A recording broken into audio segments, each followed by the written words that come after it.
ॐ ह्रीं नमो लोये सवसाहूर्णम् ऐसो पञ्चनमोकारो सर्वभावपणासनो मङ्गलानं च सव्येसिं पढमं हवै मङ्गलम् पढमं हवै मङ्गलम्। सावधान, ध्यान के लिए तैयार हो जाएंगे। जिस आसन में सुविधा पूर्वक बैठ सकते हैं उसी आसन का चुनाव। आंखें कोमलता से बंद, रीढ़ की हड्डी व गर्दन सीधी रहे। मन शांत, शरीर को स्थिर शिथिल एवं तनाव मुक्त करें। कहीं कोई हलन चलन नहीं, स्थिरता।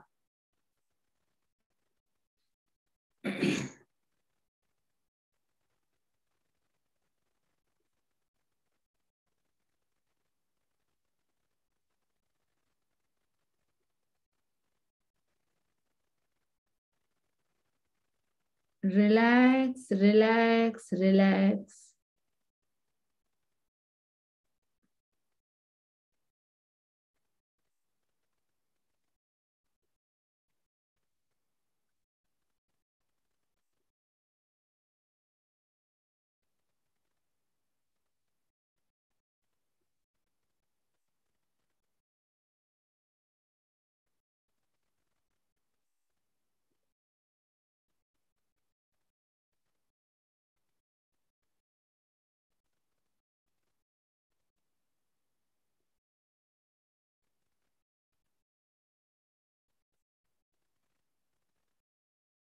अब चित्त को दर्शन केंद्र पर केंद्रित करें।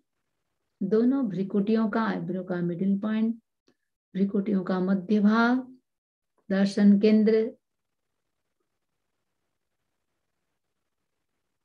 दर्शन केंद्र पर ओम ऐं क्लीं इन बीज मंत्रों को पढ़ने का प्रयास करें। ओम ऐं क्लीं।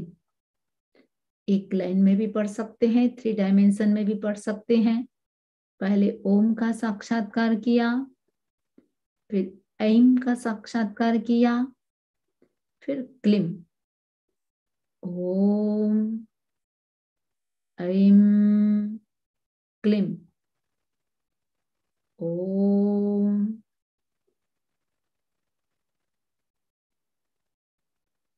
चमकते हुए अक्षरों में देखने का प्रयास करें। ओम ऐं क्लीं।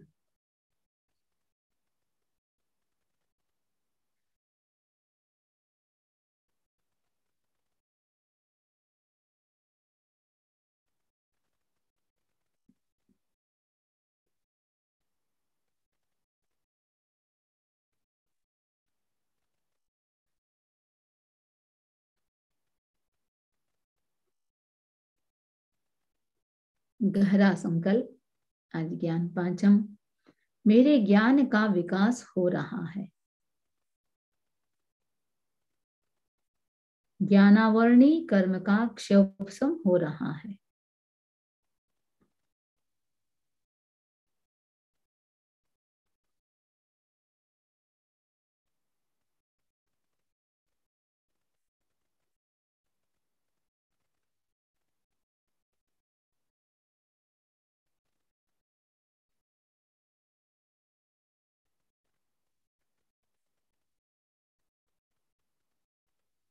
गहरी एकाग्रता।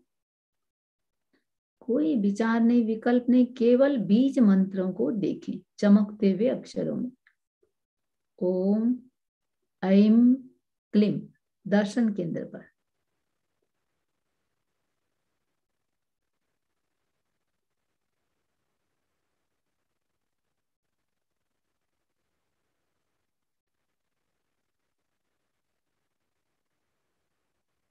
ओम ऐं क्लीं।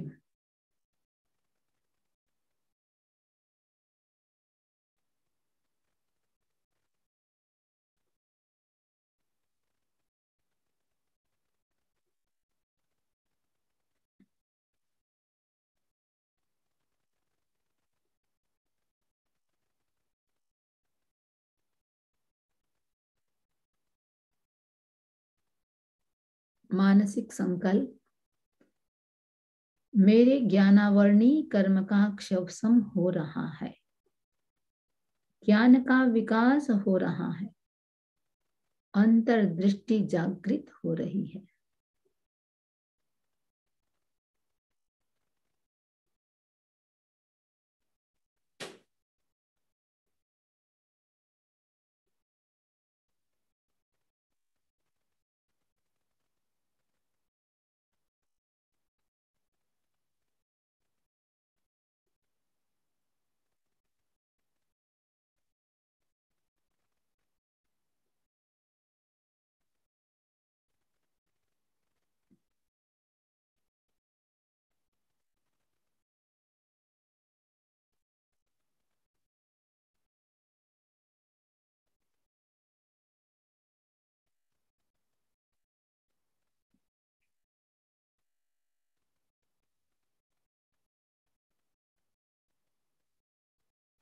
ओम ऐं क्लीं, ओम ऐं क्लीं।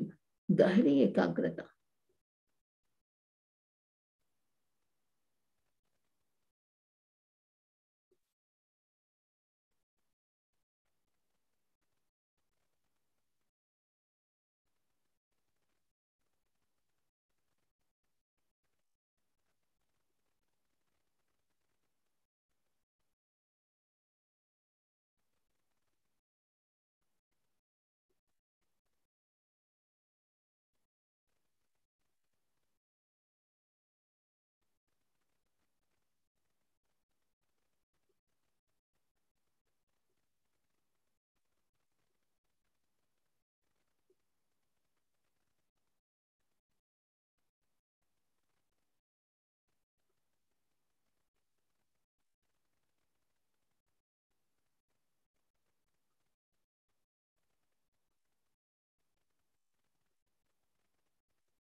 दो तीन लंबा गहरा श्वास लें, लंबा गहरा श्वास छोड़ें।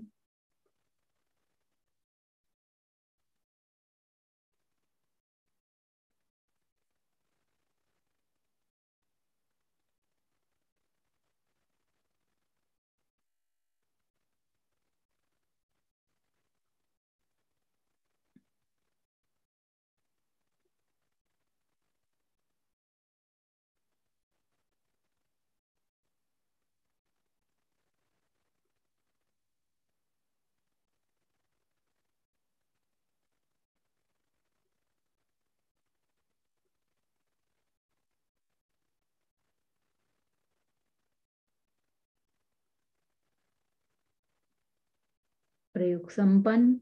ओम अरहम, ओम अरहम।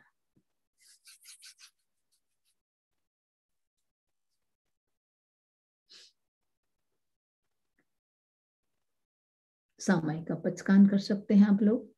करेमी भन्ति सामा इयम सावज्जम जोगम पचखामि जाव नियमम मुहूर्तम एगम पज्वासामि दुविहम तिविहेणम न करेमि न कार्वेमि मनसा वैसा कायसा तस्य भन्ति परितमाम निंदामि गरिहामि अपानम ओसिरामि।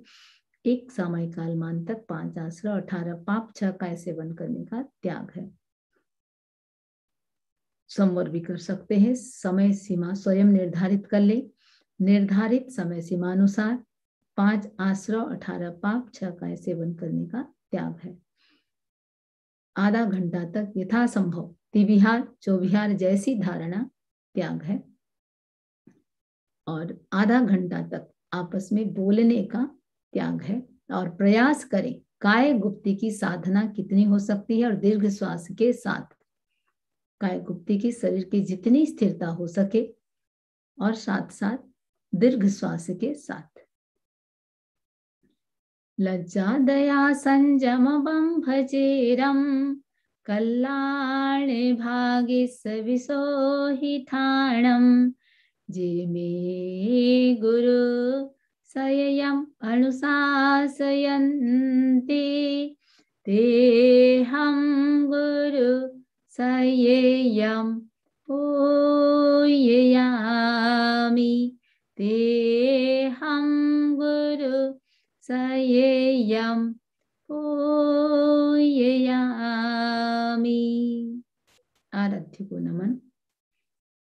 उपस्थित बंधुओं बहनों, उपासक दशा, श्रावकों के जीवन चरित्र का वर्णन, 7 अध्ययन अपने हो चुके हैं। आज 8वें अध्ययन की चर्चा करेंगे। श्रावक है महाशतक, श्रावक का नाम है महाशतक और ये घटना संबंध रखती है राजगृह नगरी से। और राजगृह नगरी जो बहुत ही प्रसिद्ध नगरी, अक्सर उसकी भगवान की बहुत सारे प्रसंग राजगृह नगरी से संबंधित रखते हैं। लगभग भगवान ने 14 चातुर्मास राजगृह नगरी में किया है, तो उसी नगरी से संबंध रखने वाली ये घटना है। और बहुत प्रसिद्ध राजगृह नगरी उस समय वहां का बहुत प्रसिद्ध नगर रहा है। और राजा श्रेणिक इसकी भी अक्सर चर्चा करते हैं। तो राजा श्रेणिक और बौद्ध साहित्य में बिंबिसार नाम से ये प्रसिद्ध रहा है। तो वहां का उस समय जो शासक था वो था राजा श्रेणिक। और वहां जो गाथापति है ये अपने महाशतक गाथापति था। जैसा कि सभी श्रावकों का वर्णन है वैसा ही लगभग वैभव की दृष्टि से, धन संपत्ति, वैभव, प्रभाव, मान सम्मान की दृष्टि से नगर में इसका इतना ऊंचा स्थान था। और संपत्ति के दृष्टि से देखिए उस समय जिससे संपत्ति इतनी थी, एक तो बोलते हैं अपन इतने करोड़, इसके पास संपत्ति की जो माप कहते हैं 8 करोड़। 8 करोड़ कितना? कांस्य पात्र परिमित स्वर्ण मुद्राएं, यानी पात्र गिनते थे भाई। एक कांस्य पात्र ये एक माप का एक प्रमाण होता था, काउंट नहीं करते थे। तो कांस्य पात्र परिमित स्वर्ण मुद्राएं वो धन के रूप में अपने खजाने में थी। उतनी ही स्वर्ण मुद्राएं व्यापार में थी और उतनी ही स्वर्ण मुद्राएं बाकी सब चीजों में जो व्यवहार में उपयोग आ रही थी। तो लगभग 24 करोड़ कांस्य पात्र परिमित स्वर्ण मुद्राएं उसके पास थी। और जैसा कि पिछले 7 अध्ययनों में श्रमणोपासकों का सांपत्तिक विस्तार मुद्राओं की संख्या के रूप में आया है, लेकिन ये महाशतक का सांपत्तिक विस्तार स्वर्ण मुद्राओं से भरे कांस्य पात्रों से गणना के रूप में वर्णित हुआ है। यानी कांस्य मापने का एक पात्र था। जैसे बोलते हैं अपन एक मन है, एक लीटर है, वैसे ही ये कांस्य पात्र धन मापने का एक बर्तन था। तो जिसके पास विपुल संपत्ति होती, इतनी होती कि मुद्राएं गिनने में भी कितना गिने, आखिर गिनने की भी एक सीमा होती है, आखिर कितना व्यक्ति श्रम करे। तो मुद्राओं की गिनती न करके मुद्राओं से भरे पात्रों की गिनती की जाती थी। तो महाशतक ऐसी ही विपुल विशाल संपत्ति का स्वामी था। और साथ ही साथ गायों की संख्या भी प्राय जो 10 अध्ययनों में हम देख रहे हैं, गायों की संख्या बताते हैं कि इतनी इतनी गायें थी। तो महाशतक के पास भी 10-10 हजार गायों के 8 गोकुल थे, 8 गौशालाएं थी। और सबसे बड़ी बात उस समय जो थी विवाह प्रथा, बहु विवाह प्रथा थी। यानी बहुत सारे जो बड़े बड़े लोग होते थे, राजा महाराजा, बड़े बड़े सेठ होते थे, बहुपत्नी प्रथा थी। तो महाशतक भी इतना संपन्न था। तो ये भी एक बड़प्पन का, अपने बड़प्पन के वैभव को प्रदर्शन का एक निशानी थी। तो महाशतक की भी लगभग 13 पत्नियां थी और 13 पत्नियों में एक प्रमुख थी जिसका नाम था रेवती। और सारी की सारी पत्नियां, महाशतक की सारी पत्नियां बड़े घरों से संबंध रख रही थी, वैभवशाली थी सारे की सारे पीहर से। और रेवती के लिए कहा जाता है वो तो बहुत अधिक संपन्न परिवार से थी। तो 8 करोड़ स्वर्ण मुद्राएं और साथ साथ 10-10 हजार गायों के 8 गोकुल उसके व्यक्तिगत पीहर से उसको इतना मिला हुआ था, वो साथ में लेके आई हुई थी। और शेष बाकी जो 12 पत्नियां थी उनके हजार हजार गायों के 8 गोकुल, बाकी सारे के एक एक करोड़ स्वर्ण मुद्राएं और 10-10 हजार गायों का एक एक गोकुल बाकी पत्नियों का था। और इसके सबसे ज्यादा था तो रेवती के। और उस समय होता क्या था, जो पीहर से जो दिया जाता था वो पीहर में ही रहता था, नाम अपने बेटियों का कर देते थे, पीहर में ही रहता था।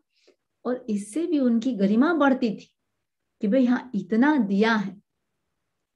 तो ऐसा प्रतीत होता है उन दिनों बड़े लोग अपने पुत्रियों को विशेष रूप से काफी संपत्ति देते थे और सामाजिक परंपरा के अनुसार पुत्रियों के अधिकार में ही रहता था। ऐसे नहीं उसके पति यूज कर लिया या ससुराल वाले यूज कर लिए, वो पुत्री के नाम से ही होता था। तो आर्थिक दृष्टि से कहीं बेटी परवश न हो जाए, वो स्वावलंबी बने रहे, उसके लिए पीहर वाले उसकी सारी व्यवस्था करते थे। अब संयोगवश उसी समय भगवान महावीर का राजगृह नगरी में पदार्पण हुआ। अब राजगृह नगरी में पदार्पण, राजा श्रेणिक स्वयं जाता है भगवान के दर्शनार्थ, सारी परिषद जाती है। तो अब महाशतक भी इतना वैभवशाली, सांसारिक दृष्टि से इतना संपन्न है, सुखी है, और वैभव भोग विलास में देखिए खोया नहीं था, सब कुछ था लेकिन उसमें खोया नहीं था। भगवान के आगमन की बात सुनता है, जाता है भगवान के दर्शनार्थ। अब राजा स्वयं गए हैं, परिषद सारी है, महाशतक भी भगवान के दर्शनार्थ जाता है, भगवान को वंदन करता है, नमस्कार करता है। और भगवान ने सबको उपदेश दिया, वो भी उपदेश सुना। उपदेश सुनने के बाद देखिए एक तो वैभव का होना और एक आसक्ति का होना। नरक जाने के 4 कारण माने गए हैं। एक कारण है महापरिग्रह। देखिए महापरिग्रह, यहाँ परिग्रह का मतलब धन संपत्ति से नहीं है। महापरिग्रह, बहुत अधिक परिग्रह का वो नरक का कारण माना गया है। हम राजा भरत चक्रवर्ती की बात सभी जानते हैं, 6 खंड के राजा थे, अपार वैभव, कहाँ गए, मोक्ष चले गए। इतना सब संपत्ति होते हुए भी आसक्ति नहीं थी। भगवान ने परिग्रह किसको कहा है, मूर्छा परिग्रहो तो मूर्छा आसक्ति को भगवान ने परिग्रह कहा है।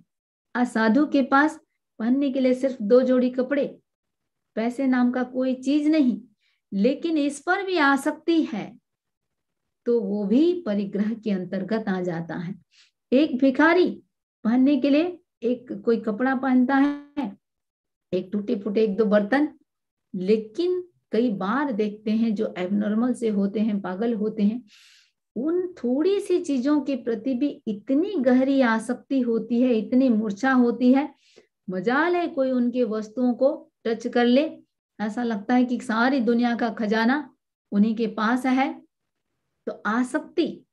अब इतना सब कुछ होते हुए भी अहंकार नहीं था कि मेरे पास वैभव कितना है, मैं कितना वैभवशाली हूं। तो अब भगवान के उपदेश सुना उसने, उपदेश सुनकर के भीतर से आत्म प्रेरणा जगी और आनंद की तरह, इसके पास भी आनंद जैसा इतना अपार वैभव, उसने एक एक करके 12 व्रतों को भगवान से स्वीकार किया। कितना खुला रखा, देखिए परिग्रह के रूप में 8 करोड़ कांस्य परिमित, कांसी का जो बर्तन है, स्वर्ण मुद्राओं के निधान आदि में रखने की उसने मर्यादा की। गोधन को 8 गोकुलों तक सीमित रखने का उसने संकल्प किया। एक मन में विकल्प आ सकता है, इतना सारा उसने रखा, फिर सीमा क्या हुई? देखिए बात है जहां असीम है, एक कम से कम सीमा तो हुई। ये नहीं सोचना चाहिए कि भाई इतना सारा रख लिया। तो महाशतक के सांपत्तिक विस्तार को देखते हुए और जहां निरंतर बढ़ रहा था, इतनी संपत्ति और निरंतर आए दिन संपत्ति निरंतर बढ़ रही है, उसने अपनी मर्यादा कर ली, मैं अपने उपयोग में इतना रखूंगा, इससे ज्यादा नहीं रखूंगा। इसका मतलब आसक्ति को सीमित कर लिया, इच्छाओं को सीमित कर लिया। अब महासत्य की जो प्रमुख पत्नी है, धनाढ्य तो थी ही, और उसके भीतर भयंकर आसक्ति थी, लालसा थी, अर्थ की भी लालसा थी और साथ में काम भोगों की भी लालसा थी। एक बार आधी रात का समय मन में विचार आया, मेरी 12 सौतें हैं, क्योंकि महाशतक की पत्नियां हैं 13, रेवती है प्रमुख। मन में विकल्प आया कि 13-12 की हत्या यदि कर दूं, उनका सारा धन मेरा हो जाएगा। देखिए, सबसे लोहो सब विनाशनो, सबसे बड़ा पाप कौन सा है? लोभ, जो सारे पापों का कारण बनता है। लोभ, आसक्ति, इच्छा, मूर्छा, जो भी कहें, यही एक ऐसा चीज है जो बाकी सारे पापों को करा देता है। आसक्ति हुई कि भाई सारा धन, बाकी पत्नियों का धन भी मेरा हो जाए, पहली बात। और दूसरी बात, मेरे पति का पूरा अट्रैक्शन मेरे पर रहेगा, तो क्यों ना मैं इन सब को मार दूं, सारी संपत्ति भी मेरी हो जाएगी और मैं अकेली पूरा सारा की सारा प्रेम मैं अकेली ही प्राप्त कर सकती हूँ। तो बड़े घर की बेटी थी, बड़े परिवार की बेटी थी, बहुत साधन थे। उसने किसी तरह अपनी इस दुर्लालसा को पूरा कर ही लिया, अपनी सौतों को मरवा डाला। 6 को शस्त्र से मार दिया और 6 को अग्नि प्रयोग से मार दिया। 12 जनों को उसने मार दिया। अब जो उसकी इच्छा थी वो पूरी हो गई। अब भौतिक सुखों में इतना ज्यादा लिप्त रहने लगी, जिसमें अर्थ और भोग की इतनी घृणित लिप्सा होती है, वो व्यक्ति मान के चले उसकी भावना कभी अच्छी नहीं रहेगी। सारे व्यसनों में चली गई, मांस खाने लगी, मदिरा खाने लगी, उन्हीं में निरंतर आसक्त रहती थी। और रेवती मांस में इतनी आसक्त थी, मांस खाए बिना वो रह नहीं सकती थी। एक बार ऐसा संयोग हुआ, राजागृह में राजा श्रेणिक ने अमारी की घोषणा कर दी, यानी कोई भी प्राणी वध नहीं कर सकता। अब रेवती के लिए तो बड़ा कठिन हो गया, क्या करे? उसने उपाय सोचा, उपाय निकाला, अपने पीहर से नौकरों को भेज करके, क्योंकि उसके नाम से इतने सारे गोकुल थे, तो इतने सारे गोकुल थे, तो 2-2 बछड़ों को मार करके उनका मांस पहुंचाने की व्यवस्था कर ली। गुप्त रूप से ये हो रहा था। तो निरंतर उसकी जो विलासिता थी वो बढ़ती चली गई, बढ़ती चली गई। अब इधर श्रवणोपासक जो महाशतक है, उसका जीवन और मोड़ लेता है। वो अपने आत्म साधना में लीन है, किसी से कोई मतलब नहीं है। अब व्रतों की उपासना कर रहा है, आराधना कर रहा है। करते करते कितने वर्ष बीत गए, जैसे पहले के श्रावकों की चर्चा अपन किए हैं, 14 वर्ष बीत जाते हैं। धार्मिक भावना उत्कृष्टता की ओर बढ़ती चली जा रही है। 15वां वर्ष मन में विचार वही आया, भाई जब तक इन जिम्मेदारियों से बंधा रहूंगा, जो उत्कृष्ट धर्म साधना होनी चाहिए वो हो नहीं पा रही है। इसके लिए अच्छा है कि मैं सारे दायित्वों से मुक्त हो जाऊं। तो अपने पुत्र को बुला करके उसने सारा की सारा पुत्र को सौंप दिया। अब रेवती को ये बात अच्छी नहीं लगी। अब एक दिन की बात, महाशतक पौषधशाला में धर्म ध्यान में लगा हुआ है। अब वो शराब के नशे में उन्मत्त बनी रेवती लड़खड़ाती हुई पहुंची, पौषधशाला में आई और श्रमणोपासक महाशतक को, बाकी में हमने देखा देवता उनको डिगाने का प्रयास किए। अब इसने क्या किया, रेवती जो उसकी खुद की पत्नी है, वो धर्म ध्यान से उसको डिगाने का प्रयास करती है, बार बार काम को उद्दीप्त करने वाले हाव भाव करती है। तो उसने अपने पति से कहा, देखो तुम साधना क्यों कर रहे हो, स्वर्ग पाने के लिए कर रहे हो। अब यहाँ इतनी सारी सुख सुविधा, क्या किसी स्वर्ग से कम है? इतना सारा भोग विलास, ये स्वर्ग से बढ़ करके और कुछ नहीं है, यही पर स्वर्ग है। इसलिए तुम ये धर्म ध्यान छोड़ दो। मनुष्य जीवन मिला है, ये दुर्लभ भोग वापस मिलने वाला नहीं है, इनका उपभोग करो। अब त्याग और भोग, विराग और राग, ये द्वंद्व था, बड़ी विकट स्थिति होती है। भर्तृहरि ने भी बहुत सुंदर कहा है, संसार में ऐसे बहुत सुरवीर हैं जो मद से उन्मत्त हाथियों के मस्तक को भी चूर चूर कर सकते हैं। ऐसे भी योद्धा हैं जो सिंह को पछाड़ सकते हैं, किंतु काम के दर्प का दलन करने वाले विरले ही पुरुष होते हैं। तो अब महाशतक अपने आप में सचमुच योद्धा था, आत्मबल उसका इतना उत्कृष्ट था, इतना सब रेवती करने के बावजूद भी वो बिल्कुल स्थिर रहा, शांत रहा, विचलित नहीं हुआ। उसका जो धर्म ध्यान था हिमालय की तरह बिल्कुल अचल रहा, अडोल रहा। एक बार करती है, दो बार करती है, तीन बार करती है, एक बार चली गई, फिर वापस आती है, और फिर उसको बहुत ज्यादा प्रयास करती है कि अब बार बार जब करती है, अपना मूसा लौट तो गई। अब 11 इधर महाशतक 11 प्रतिमाओं को स्वीकार कर लेता है। अब 11 प्रतिमाओं को स्वीकार करके अच्छी तरह से साधना कर रहा है। धीरे धीरे उसका शरीर भी कृश होता चला गया। उसने विकल्प आया कि अब मेरा शरीर कृश हो रहा है, जैसा बाकी हम साथ में देखे, अब मुझे संलेखना कर लेनी चाहिए। तो संलेखना की दृष्टि से उसने और उत्कृष्ट तप शुरू कर दिया, और अंतिम समय में उसने 1 महीने का संधारा भी किया, और संधारा के दौरान उसको अवधि ज्ञान उत्पन्न होता है, जैसे हमने देखा आनंद श्रावक को हुआ था। अब अवधि ज्ञान उत्पन्न हुआ है। इधर तो ये पवित्र स्थिति थी, महाशतक को अवधि ज्ञान उत्पन्न हुआ है, और उधर जो रेवती है वो वासना की भयंकर ज्वाला में जल रही है, रहा नहीं गया, फिर पहुंची वही शराब के नशे में धुत, पहुंची महाशतक के पास, पुनः उसको व्रत से च्युत करने का प्रयास किया। अब बड़ा आश्चर्य है, उसके मन में इतना भी नहीं आया, वह तो पतिता है सो है, लेकिन अपने पति को गिराने का भी प्रयास करती है।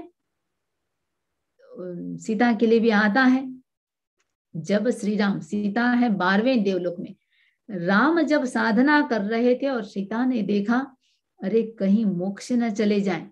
देखिए उपसर्ग भी 2 प्रकार का होता है, अनुकूल और प्रतिकूल। सीता के मन में विकल्प आया, कहीं राम मोक्ष न चले जाए। वो 12वें देवलोक से आकर के राम को साधना से विचलित करने का प्रयास करती है, अनुकूल उपसर्ग देती है। तो होता है, व्यक्ति सोचता है भी सामने वाला क्यों आगे बढ़ जाए, भले वो कितना ही कोई निकट का रिलेशन हो। तो उसने सोचा भाई इसको भी मैं कैसे धर्म ध्यान से गिरा सकती हूँ, च्युत कर सकती हूँ। तो अब वो बार बार प्रयास कर रही है। अब इधर उसने क्या कहा, उसने कहा, और देखिए जहां तक 7 व्यसन की बात है, क्योंकि नशे में धुत है, मांस आदि भी खाती है, भगवान ने 7 व्यसन को नरक का द्वार कहा है। कई बार लोग लेते हैं, चाहे संगत के कारण लेते हैं, सोचते हैं थोड़ा सा नशा, देखिए थोड़ा कम की बात नहीं है, चिंगारी चिंगारी होती है। क्या करें, दोस्तों की संगति देनी पड़ती है, कंपनी देनी पड़ती है। होना ये चाहिए, हम अपने जो भी प्रिंसिपल बनाते हैं, अपने प्रिंसिपल के साथ भले दोस्त छूट जाए, भले कंपनी छूट जाए, अपने प्रिंसिपल के साथ कभी भी व्यक्ति को कॉम्प्रोमाइज नहीं करना चाहिए। तो जहां तक हो सके 7 व्यसनों से जितना हम दूर रह सकते हैं, ऊपर उठ सकते हैं। तो पता नहीं, जब व्यक्ति का जब विनाश काले विपरीत बुद्धि, अच्छे अच्छे जहां अच्छे अच्छे संस्कारों के, अच्छे अपने सारे धर्म ध्यान करने वाले कब रास्ता भटक जाते हैं पता नहीं चलता है। तो 7 व्यसनों से जितना अपने आप को दूर रखना चाहिए। देखिए रेवती अच्छी घराने की थी, संपन्न घराने की थी, उसके बावजूद भी कैसे दुर्व्यसनों में फंस करके और सब कुछ भूल जाती है, धर्म ध्यान प्रतिष्ठा कुलीनता सब भूल जाती है, और कैसे पति को गिराने का प्रयास कर रही है। महाकवि कालिदास ने तो बहुत सुंदर कहा है, वास्तव में धीर कौन, वही धीर होता है जो कैसे भी विकारक स्थिति आए उसके बावजूद भी उसके चित्त में कभी विकार नहीं आता। स्थूलिभद्र की घटना सब जानते हैं, जो कोसा गणिका के यहाँ 12 वर्ष तक रहे, दीक्षा लेने के बाद चातुर्मास वही किया, पहला चातुर्मास, कितने निर्लिप्त रहे। कोसा गणिका ने क्या कुछ नहीं किया। तो परिस्थिति आने के बाद भी, स्थितियां आने के बाद भी यदि चित्त में विकार उत्पन्न नहीं हो रहा, ये अपने आप में बहुत उत्कृष्ट साधना है। महाशतक धीर था, इतनी स्थितियों के बावजूद भी मन में विकार नहीं आया, अपने स्थिर है साधना में। अब रेवती वही बार बार बार बार कुचेष्टा कर रही है, आत्मस्थ था, लेकिन महाशतक भी विचलित हो गया। विचलित यानी वासना नहीं आई, इरिटेशन हुआ, क्षुब्ध हो गया, अवधि ज्ञान हो चुका है।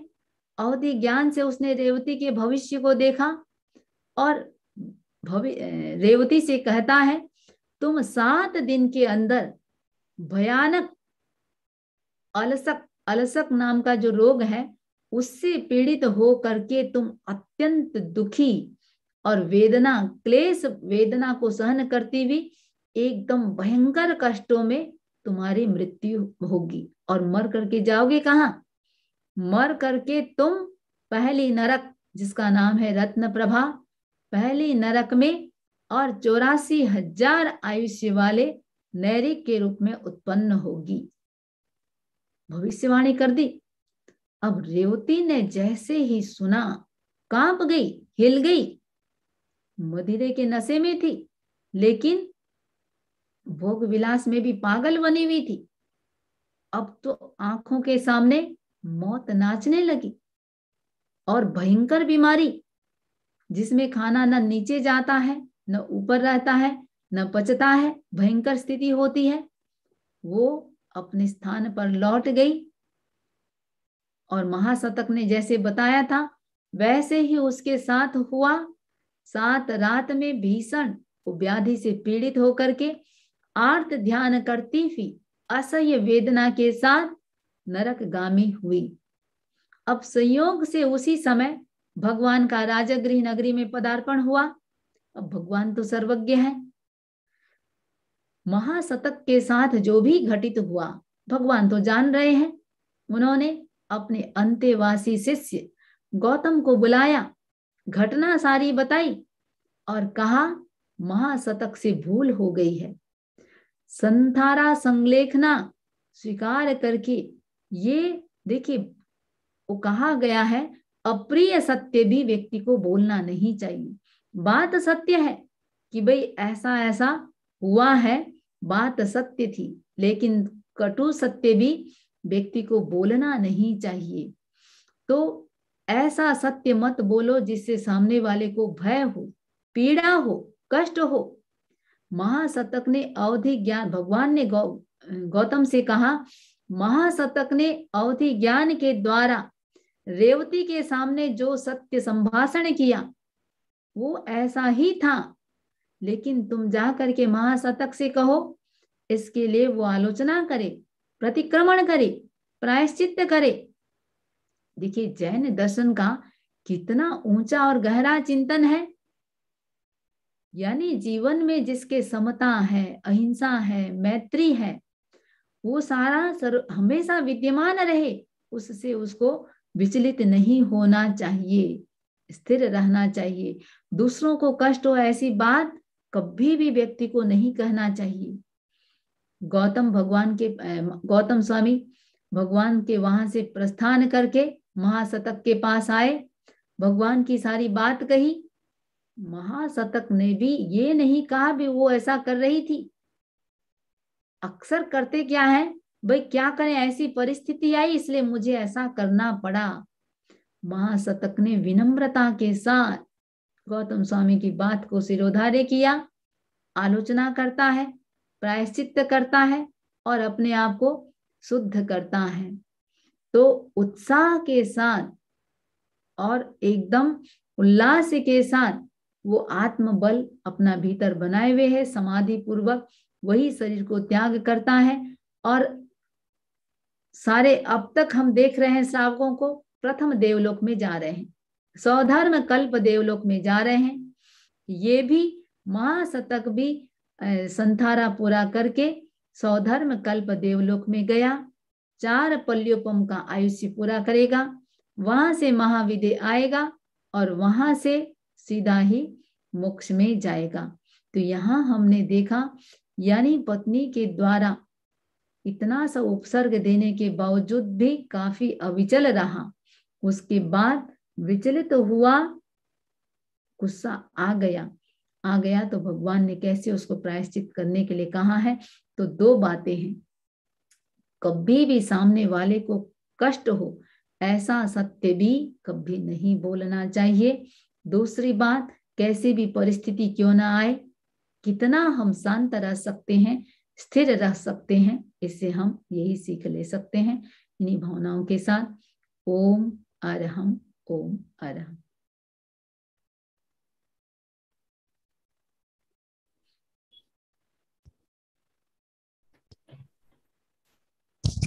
मंदामी, बहुत बहुत कृतज्ञता आपके प्रति। बहुत ही सुंदर स्वाध्याय का क्रम चल रहा है और उपस्थित जूम पर सभी स्वाध्याय प्रेमी को सभी के प्रति बहुत बहुत आभार।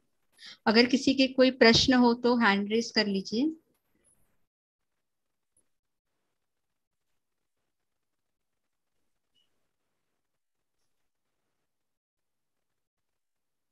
Any questions? अनीता जी एक सेकंड। या अनीता जी आप अनम्यूट कीजिए खुद को।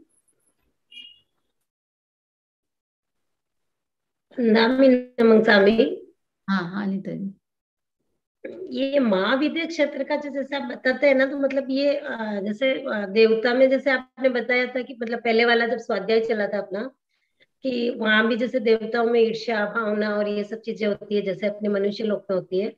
तो महाविद्य क्षेत्र में मतलब क्या मतलब थोड़ा सा उसका रूप कैसा होता है? देखिए जैसे ये अपन का बोलते हैं, अपन जम्बू द्वीप में भरत क्षेत्र है। हाँ, टोटल 2.5 द्वीप में मनुष्य जो रहते हैं, लोक का नक्शा सब जानते हैं। लोक के 3 भाग होते हैं, ऊर्ध्वलोक, मध्यलोक, अधोलोक। अधोलोक में नारकी रहते हैं, ऊर्ध्वलोक में देवता, ऐसे देवता मध्यलोक और अधोलोक दोनों में है। और मध्यलोक में मनुष्य और तिर्यंच। तो मध्यलोक भी 2.5 द्वीप का है। तो 2.5 द्वीप में 5 महाविदे होते हैं। जम्बू द्वीप में 1 महाविदे, धातकी खंड में 1 महाविदे और अर्ध पुष्कर में, सॉरी, धातकी खंड में 2 महाविदे, अर्ध पुष्कर में 2 महाविदे। अपन बोलते हैं जैसे ये है, हम हैं भरत क्षेत्र में, जम्बू द्वीप के भरत क्षेत्र में हम हैं। भरत क्षेत्र में देखो, भरत क्षेत्र में सिर्फ 3रे 4थे आरे में ही मोक्ष जा सकते हैं, बाकी आरों में नहीं जा सकते। यहाँ आरा बदलता रहता है, पहला आरा, दूसरा आरा, तीसरा आरा, चौथा आरा, 5वां आरा, 6ठा आरा, अलग अलग क्षेत्र है। महाविदे में हमेशा 4था आरा ही रहता है। महाविदे क्षेत्र में हमेशा तीर्थंकर रहेंगे ही रहेंगे। यहाँ भरत क्षेत्र में सिर्फ 3रे और 4थे आरे में, जैसे भगवान ऋषभ 3रे आरे में हुए हैं, बाकी 23 तीर्थंकर 4थे आरे में हुए हैं। महाविदे क्षेत्र हमेशा 4था आरा रहता है। तो हमेशा 365 दिन हमेशा वहां तीर्थंकर रहते ही रहते हैं। तो वहां मनुष्य ही रहते हैं, ऐसे देवता वाली बात नहीं। तो जैसे यहाँ है वैसे वहां है, बस इतना ही है कि वहां ये भी नहीं कि यहाँ अपन बोलते हैं जैसे कलयुग है ये है, सतयुग में भी वो समस्याएं रही है, द्वापर युग में भी समस्याएं रही है, कलयुग में भी रही है, सब चीज सब में होता है। वहां की खासियत यह है तीर्थंकर सदा विद्यमान रहते हैं। दूसरा, लोगों में थोड़ी हलुकर्मिता रहती है, इसलिए तुरंत वहां से मोक्ष जा सकते हैं।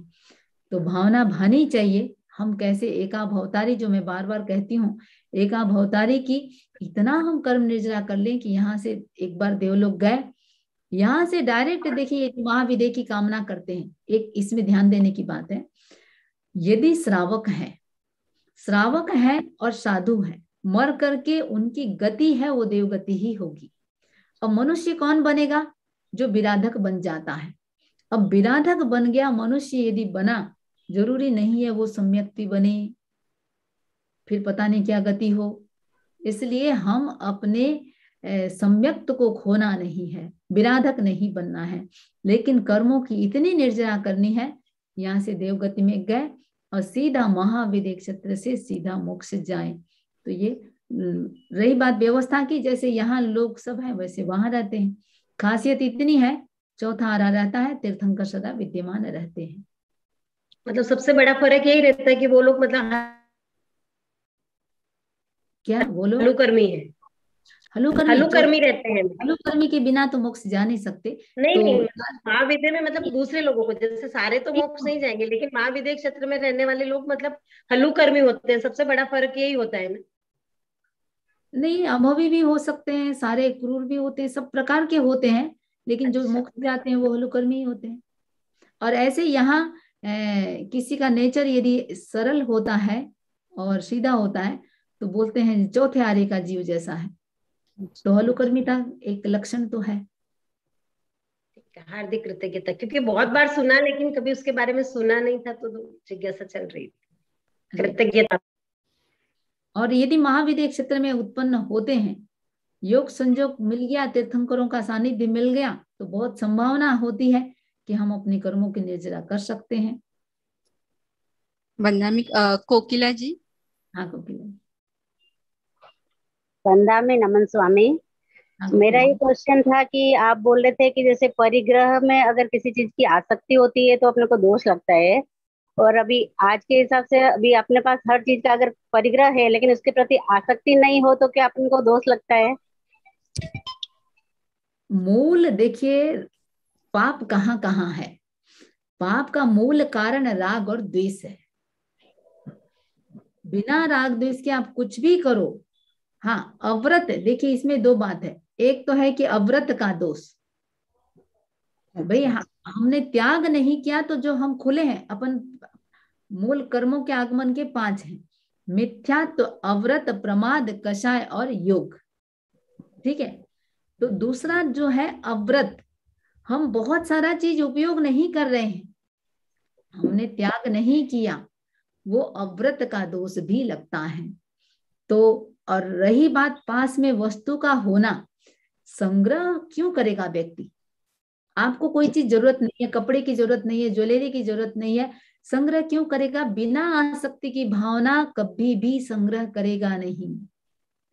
और जो आप लोग वो रखते हैं तिजोरी में, बैंक में जो रखते हैं लॉकर आदि में, कभी साथ खोल के देखने भी नहीं जाते। ठाणम सूत्र में 10 प्रकार के सुख की चर्चा आती है, एक सुख है अस्थि सुख, ये भी एक राग का कारण है। और मूल बंधन कहाँ हो रहा है? जहां जहां राग द्वेष है। यदि हमारी अनासक्ति है तो वो पाप का कारण नहीं है। और लग भी जाएगा। हाँ, एक बात और है, लग भी जाएगा ना, बस लगा और झड़ा, उसका ड्यूरेशन लंबा नहीं होगा। इंटेंसिटी और ड्यूरेशन इनमें फर्क आ जाता है। स्थिति और अनुभाग जो अपन कहते हैं, अव्रत का यदि लग रहा है और राग द्वेष नहीं है, लगा और झड़ा वाली बात हो जाती है। बहुत बहुत आभार आपको। हाँ, किसी की और जिज्ञासा?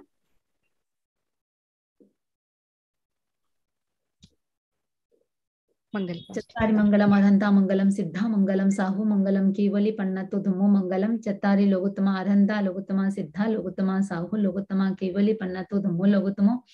चत्तारि शरणं पवज्जामि अरहन्ते शरणं पवज्जामि सिद्धे शरणं पवज्जामि साहु शरणं पवज्जामि केवली पन्नतं धम्मं शरणं पवज्जामि। विघ्नान् मंगलकर्ण स्वाम भिक्षुनो नाम गुण ओलख स्मरण किया सरे अचिंत्या काम सरे अचिंत्या काम। ओम कृतज्ञोस्मि कृतज्ञोस्मि कृतज्ञोस्मि। हम सब, मैं सभी को अनम्यूट कर देती हूँ। हाँ